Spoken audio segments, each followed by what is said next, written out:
So let's talk about your biggest success story. Gosh, I don't like to talk about my biggest success story. You're on the show. You have to do it. It's hard to believe because most people don't believe it. But I was actually born in Aleppo, Syria, and moved to Lebanon in my very, very young age, and was raised in Beirut. And because the war was so bad, I came to the States and finished college, and then moved to California by myself. And I would say my biggest success was that I took this.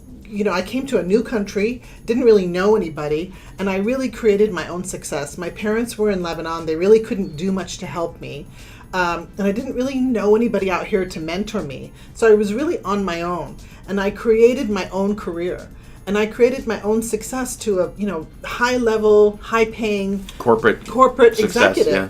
And in the middle of that, I raised a son who's, normal and this is throwing one more thing into the pile, right? So I would say what was my career, really just kind of doing that on my own was, I like to look back and say, no really, really helped me. I mean, I had mentors along the way. You had mentors, people that helped you, but you, if you hadn't, kind of decided to do and get after and make it happen, it probably wouldn't have happened. It wouldn't have. I was raised, my mother was a homemaker.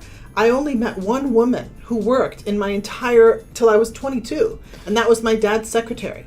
I never met my teachers, but in the business world. So I remember my uncle once said, well, it's too bad she's not a boy because we could hand her the company business.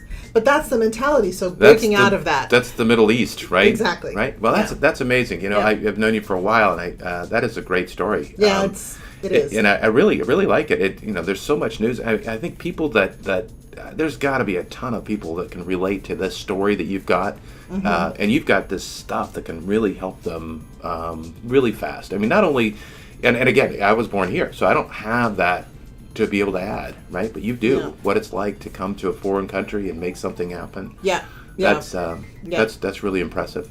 Yeah, it is, and it was really my father looking forward and getting us college educated and doing all the right things. And I grew up trilingual, so I can eavesdrop on conversations. Oftentimes, people don't realize that I can speak those languages. I just speak English, so you got that one. That's not a hard one. So, but yeah, it does make it easier for me to identify with a diverse group of people. Yeah, so diversity is a key component for you. Very much so. Yeah.